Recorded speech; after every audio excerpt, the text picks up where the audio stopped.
Hello there, what's going on? It's JB here. I wanted to do a video anyway, regardless of what happened today. Well, I wanted to wish you all, first of all, a Merry Christmas, so I'll do that when I commentate on the Merseyside derby tomorrow. I haven't commentated on the Burnley game today because I've been a little bit under the weather. I've been a little bit, full of sickness and stuff like that. But I'm okay at that. But I feel a bit worse because Burnley have just lost by 2 goals to 1 today to Tottenham. And yet again, for the 9th or 10th time this season, we've lost on virtue of the fact of a referee been on the wrong end of another appalling refereeing decision. This time today, Kevin Friend. With the game poised at 1-1, to be fair, we played very well this afternoon. I have to be honest. I thought we gave a good account of ourselves. Yes, defensively we lapsed on both goals. I'm not going to take away that fact. And before anyone says, "Oh, JB is having another go because another referee's given something against his team, he's been hard done by," let me just make it straight away that I collaborate with a guy called Mike94. He's a referee himself, or he was. So, and he's told me in uncertain terms how difficult it is to referee a football match. So, before we go there, let me just make that point perfectly clear. I know how difficult it is for referees to referee a football match. So, I do feel for Kevin Friend in that respect. What I don't respect him is, he's about 5 yards away from the incident. Sissoko studs clearing high up on Ward's knee. Studs are showing. I mean, Arnautovic got a red card for exactly the same in the Stoke Southampton game on Wednesday. So where's the consistency? He gets a yellow card, and then 30 seconds later he lays the ball for Danny Rose. Danny Rose scores as a good goal, not dissing the fellow because it was a good finish, but it turned the game in their favour. And I make that the 9th or 10th bad refereeing decision against us, and I'm wondering, is there a refereeing vendetta against Burnley Football Club? Because on Wednesday I commentated on that game against West Ham, that 1-0 defeat, and I saw on the penalty decision I saw 2 incidents.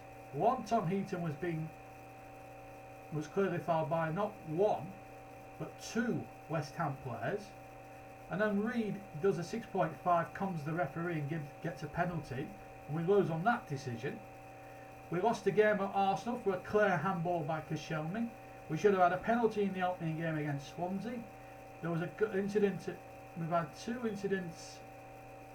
There was 2 decisions that we didn't get at Stoke. Clear handball from an outfield free kick, should have been a penalty at the start, and then Gray was brought down when clean throw a goal by Nusalera. We didn't get those decisions. Trying to think what else we've given against us now. Those are just 5 or 6 key decisions that have gone against us. There's something badly wrong with the refs. If they can't even be fair to both sides. Otamendi should have been sent off for Manchester City. He made 2 callous challenges, and he should have been sent off when we lost 2-1 as well. There was those.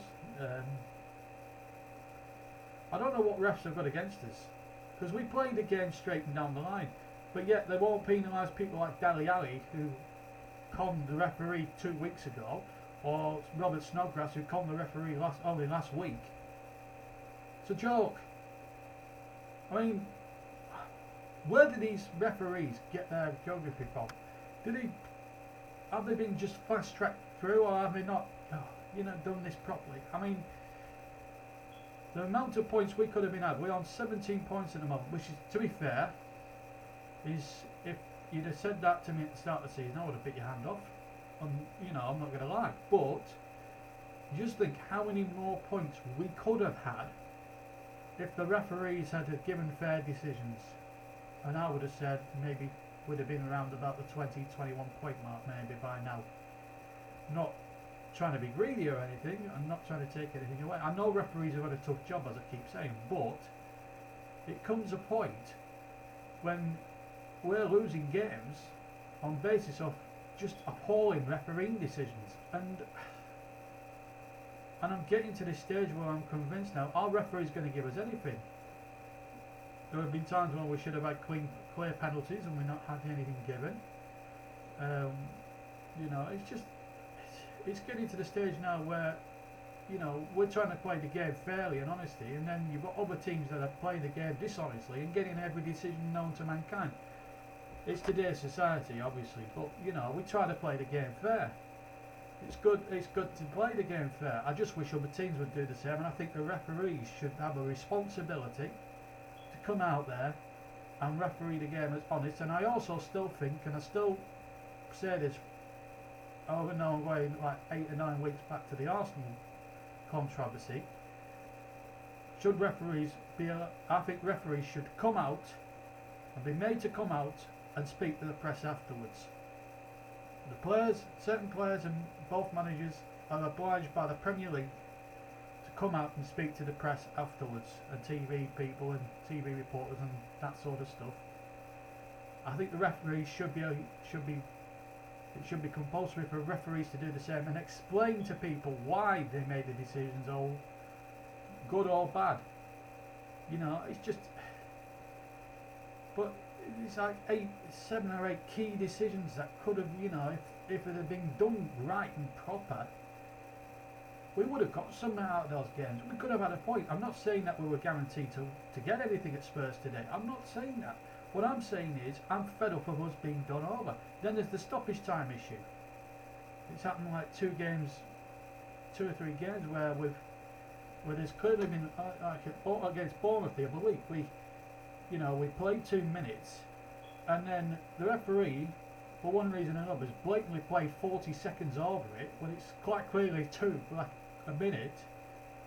He played 1 minute at the end, and he's quite clearly played 40 seconds. Oh, sod this, I'll play, you know, just because it's Burnley, we'll play 40 seconds over, we'll give Bournemouth a chance to score, which they did. It didn't matter because we won 3-2, but that's not the point. It's these things like that, and I do honestly think certain referees have got a vendetta against us. I don't know why, because we play the game as fairly and as honestly and as cleanly as we possibly can. So, where's the issue from the referees and the officials? What is the big issue? What do we have to do to get decisions? What do we need to do for referees to referee games fairly? Is it because we're not a big team? Is it because we're a small town? Is it because, you know, the public perception, oh, it's little old Burnley, you know, well, let's not give them decisions. They need to get a grip, or, you know, Sean Dyche must be seething. I mean, we had some decisions, I think, against Southampton. They got a penalty they shouldn't have got. So basically, you're talking about 7 or 8 different refereeing decisions that have gone against us quite blatantly, obviously, when it should have been the other way around. Taking nothing away from the Spurs result. Taking nothing away.